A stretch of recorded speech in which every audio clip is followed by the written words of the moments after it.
Ladies and gentlemen, please welcome Washington Bureau Chief USA Today, Susan Page.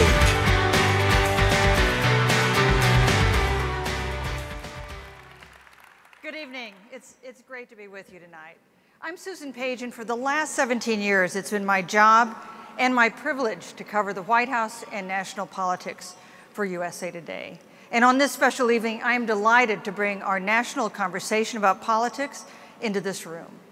With less than 8 weeks until the presidential election, our topic is timely and timeless.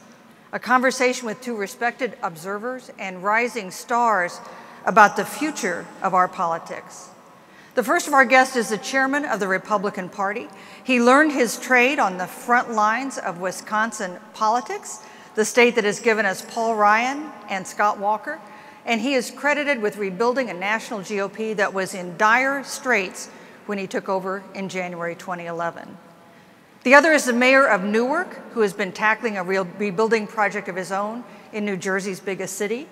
And he may have set an impossible new standard for mayors everywhere. In April, he actually rescued a constituent from a burning building. So ladies and gentlemen, please welcome Chairman Reince Priebus and Mayor Cory Booker. Thank you so much for being here. Mr. Mayor, thanks very much. So should we clarify that we are not the Olympic athletes? I know people looking up here, they might see these two Adonises. You could be. You know, we wanted for this panel two rising stars, people young enough to actually still be in politics in 30 years. So we have two Lord help us. Political figures. They're just barely 40. So looking back the past 25 or 30 years, we've seen an arc in American politics toward conflict, polarization, toward attack. It is hard to imagine what politics will look like in 25 years if we continue on this path. Pitchforks for all, or what? So Mayor Booker, what could interrupt this arc that we've seen for decades? Well, first of all, I think it's unsustainable. We can't deal with the complicated problems of today. Just the debt ceiling debate that's coming up, if it's a reflection of what it was before, it really begins to destabilize the ability for Americans to move our economy forward. And it's going to have to somehow, and my hope and my prayer, is they're going to be coming back to the pragmatic center of Americans, where most Americans on polls really lie, not really as party-oriented or left or right, really about moving forward. And so the interrupting forces, what I hope is movements in states all around America to do different things, end gerrymandering, have open primaries, deal with campaign finance rules. Technology, I think, is an offering that's pretty dramatic. It helps create a new level of accountability in politics, transparency, instant action. So I'm very hopeful. I really do believe our nation's democracy has been really great at evolving to meet the times, and we're not going to be able to deal and compete with countries that don't have to deal with the polarization as well unless we start changing the way we talk to each other, the way we deal with each other, and reestablish that very important American hallmark, e pluribus. But Mr. Chairman, you're in the middle of all this, and I wonder if you think it's okay, the kind of state of American politics today. Is it a problem? Well, I mean, I think it's a problem if you can't have a serious conversation about where we're going with, as Mayor Booker said, the debt window, the debt trajectory. We don't have 30 years. You know, we know that. We don't have 4 or 5 years to deal with our debt window that we're facing in this country. But, you know, predictions for 30 years from now, I don't know, maybe, you know, all the parents that are naming their kids Reince today, you know, it's a fad now, guys. I mean, you got to admit, I've got a pretty weird name, right? I mean, who names their kids Reince? I can promise you guys, I'm as normal as they come. My kids are named Jack and Grace, so we went the opposite direction of my parents. Someone told me the other day that if you take the vowels out of the name Reince Priebus, have any of you guys ever seen this? You get RNC, and it gets better. The last name, PRBS. So it's very fitting. God has a sense of humor. 30 years from now. More politicians without hair. Right, yes. Many 30 more years from now, Barack Obama forgies Cory Booker for his Meet the Press interview. 30 years from now. That's one. Ouch. Ouch. I also think that maybe Cory Booker, 30 years from now, Finally gets married. Wait, Chris Christie would be serving his second term with Cory Booker as the vice president because he finally admits that he's a Republican. Oh, wow. Come on, Cory. This is going to ruin my political career, this interview. So, we're just having fun. 30 years from now, we've got a two-party system. We've had it for a long time, but now we see Americans, a majority of Americans saying they'd like to see a third party. We see independent candidates running and winning. We see things like the Tea Party movement having terrific influence outside the political parties. So 25, 30 years, do we still have a two-party system? I think so, but you know, one of the things I really think is a serious note that we have in our campaigns nowadays is that we've really got to deal with this campaign finance laws that we've got out there. I think it's totally bizarre that we've got national parties that disclose every stamp we buy and every expense that we have and every nickel that comes in the door to the FEC every 20th of every month. We have the largest burden for disclosure, but we're also the largest, we have the highest burden of the ability to take money in the door. So we're the most restricted organization, right, with the most disclosure. And then you have other organizations that have the least disclosure and the least restriction. And I think at the very least, you have to put the national parties at the same playing field, both the DNC and the RNC, as we have all of these other groups that are out there in politics. And I have no problem with all the groups that are out there and their ability to express themselves through the First Amendment. That's fine, but I think you have to put the parties at parity. I mean, look at the national conventions. I mean, the DNC is 15 million short in Charlotte, but a lot of that has to do with the fact that the competition for unlimited soft dollars is so great, the parties can't step in and raise the money for the host committee. So we have a real problem, I think, at the national party level where you have this enormous restriction on campaign finance laws, right? And then you also have the burden of the most disclosure at the same time. And I think that's got to change. You know, Mayor Booker, I wonder if the rise of these super PACs, where a single gazillionaire can spend millions on ads and without disclosure, is that a kind of political party of their own? And what's the effect on our politics to have a system where wealthy people can have so much influence on these elections? Well, I think it's very destructive to our democracy. And I think that when you start to find ways to drown out the voice of the average person by individuals, and I saw that in the Republican primary, how the primary itself was extended, not because of necessarily the large populations, but because people could put $10 million and $15 million to sort of extend the life of some of these candidates that just 2 or 3 elections ago would have faded out in a long way. So this is going to be another one of the problems that I think begins to raise the consciousness of our country and creates a new sense of conviction to do something about it, because you're right. If you look at millennials, and this is why I started a company with some friends of mine called Waywire, because we really believe the millennial and the voice of the young people, which is becoming far less partisan. They're really not focused on parties. You're seeing a growing class of independents. The plurality of the country now identifies themselves as independents. This, to me, is going to be the ultimate salvation, because I believe in my heart of hearts that the power of the people is always greater than the people in power.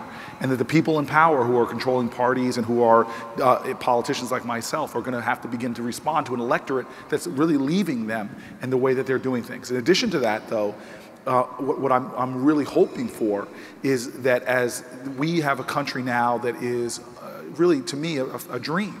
This nation that was founded not on one ethnic group, not on a theocracy, not on a monarchy, but was really founded on a high set of principles, and basically opened its doors to the globe and said, come here and let's make this nation what it is. This year, as it was reported, is the first year in American history that the majority of Americans being born are minorities. And not just one minority group, but our nation is becoming multifaceted. And that diversity is going to challenge the parties in many ways to respond. And challenge the Republican Party, which has had trouble attracting African-American votes, Hispanic votes. Is the Republican Party on the wrong side of the nation's demographic destiny? No, I don't think so. I think that this election is still going to be an economy election. I think it affects all demographics the same way, and I think we have to do a good job of communicating what the message is to the American people in regard to jobs and the economy, the promises made by Barack Obama, what he delivered. I still think that the magic formula in politics is finding people of their word that win elections and govern like they campaigned. And I think of all the things that people in this country are starving for are real, authentic people that want to serve this country with a pure heart and make a difference. I would say as a party, though, what you're going to see, because our job is understanding, financing, and motivating an army on the ground. I mean, politics is like football. Usually, the team that has the bigger, faster, stronger line on the field wins the game. You've seen just 4 years ago the differences between our digital reach, between both parties kind of micro-targeting. And I think that in 10 years and 15 years, we're not going to just micro-target a community or a demographic group. We're going to micro-target an individual that when you turn on your computer, bang, whatever it is that's motivating, whatever message that works for you, if it's education, if it's sports, whatever the case may be, you're going to be micro-targeted at a level that we can't even imagine today. In, I would say, even 4 or 8 years from now. And it's going to be, I think it's going to be a pretty incredible day and age when that starts to happen. You know, this whole relaunch relates to this technological revolution we've seen in our country. We know how it affects the news media. How about politics, local, national? Does it change the way in which voters will interact with candidates and in which constituents will interact with officials? Well, again, that's part of my hope. I have a very dramatically different experience as mayor now than I did when I was first elected back in 2006 because of social media. And I jumped in and now use it as a tool that is essential to my ability to serve my constituents. So I have, 1.2 million Twitter followers, and what I'm able— 6 times the population of your city. Many times the population of my city. So number one, looking out of my city, I came from a city that people used to just disregard, disrespect, or just plain diss, and I couldn't control the media and change the media's attention was hard. But when I realized that I can now tweet out in the morning and reach more people than the print version of my state's largest newspaper, that's a lot of power. So I can now— I'm not sure I like that last part. But so for me, it's changed dramatically the way that I can crowdsource tens of thousands of my residents. I find out about water main breaks before my water department head does. I find out about traffic lights going out before my engineering department does. And it also allows a level of authenticity. We've become very cynical about our politicians. But by me not using it, most politicians make the mistake on social media of just using it as a broadcast device and not an engagement device and not a revelatory device to be themselves. So I talk about my horrible, unholy relationship with 2 men, Ben and Jerry. I talk about my bad, corny jokes. And I think it gives a level of intimacy to connection. And then the second part that I really want to add, and this is where I want to give a real high five to mayors in America, Republican, Democrat, and Independent. We don't have time for ideology. We don't have time for party politics. And we have to solve problems. I get out of my bed in the morning. I live in what was one of the most— I better leave now. Oh, no. But that's why I have a coalition with Republicans, Democratic, Independent mayors. When we get together, we talk about what is going to solve the problem. And let me just give you an example that will get me in trouble. Most Americans agree on issues that we don't think we agree on. Let me take a very controversial issue: guns. And I remember when the Heller decision came down, and all my friends who were reflexively Democratic, when that decision came down overturning Washington, D.C.'s handgun ban, all my friends on my side of the aisle said, oh, this is horrible, people will be able to go out. And I just listened to this to people in my party, and I said, I want to focus on data. And I looked at the data of all the shootings in my city, and sadly we've had too many, and I can only find only one that a person did who legally acquired a handgun, and that was a correctional officer who was a very tragic situation. The first thing she did was shot her boyfriend, who probably deserved it. Don't quote me on that, please. Yeah, it's just between us. Yes, between us here. But then the other side of the aisle has the same problem. We use a Republican pollster. By I say we, a coalition of mayors in America, Democrat, Republican, Independent, formed by Michael Bloomberg, who gave me the best advice ever in politics. If anybody thinking about running for office, write this down. Mike Bloomberg told me, Cory, before you become a mayor, become a billionaire. And I thought that was brilliant, and it's the best advice I've ever heard. But we used a Republican pollster to poll gun owners in America and found between 80 and almost 100% of them agreed on simple gun changes. Like, I don't understand why we have a law in America that if I make a terroristic threat against the head of the DNC and everybody hears it, and I say I'm going to go out and buy a gun, I can still now go to certain places in America and buy a gun very easily. If you were on the no-fly list and you can't even get on a plane to fly there, You can still go to places in America. You can't get on the plane, but they'll allow you to buy guns. And you ask Republicans, you ask gun owners, and you get 80, 90%. So why can't Congress act on what most Americans agree on? And so what I'm hoping is that these new tools of transparency cut through the special interest groups, cut through the money, and frankly, cut through the baloney that's controlling too much of our politics and gets back to the common sense where most Americans on an array of controversial issues, we actually agree. It's the wingnuts that control our politics in this country that pull us to the margins and undermine our ability to move forward as a country. I'm so sorry that we're running out of time, but I want to close with, we've been talking about the politics of the future, of the far future. I'd like to talk about the politics of the near future. Just yes or no, simple questions.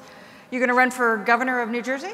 I'm going to run for my life off the stage in a second. And of course, talk that you may run for Paul Ryan's congressional seat if he happens to be elected vice president. You're going to do that? No, I highly doubt it. We're going to be busy helping out President Romney next year, so we'll be working on that. Mr. Chairman, Mr. And Mayor. the hisses come from the media. Aha! We got you. Mr. Chairman, Mr. Mayor, on behalf of the audience and my company and my newspaper, I want to thank you for your insights, your candor, and your courtesy. Can I say on behalf of both of us? We do have, and I was saying this earlier in an interview over there, we have a problem in American media right now where media is turning into enemy-oriented media, where it's filtered through the lens and the bias of their political perspective. This country desperately needs objective sources of information, and this is one of the best. So I congratulate you on 30 years. Thank you. Thank you. Let me just say one, if you don't mind too, and true story, you know, a name like Reince, I said it's what happens when a Greek and a German gets married. It's like a cultural disaster. But part of that is that my grandfather, who I looked up to the most of any person in my life, lived in Greece. And there's 3 parties in Greece, and he loved politics. And when I was 16, and it was in 1988, I remember every single day, because I couldn't read Greek, going down to the little kiosk every day with 50 or 100 drachmas, getting the USA Today, and I loved reading it, and it was great, and it kept me informed, and I was also addicted to politics at that time. I was pulling for George Bush, even though Dukakis was running, and I was in Greece. But I really appreciate you all asking me to be here. Susan, I appreciate you and just working with your team. And I hope that we can continue to be responsive and work with everyone out there too. We've got a long 54 days ahead of us, and we do appreciate the work that you all do. So thank you and God bless you. Thank you. Holly Spada. Thank you.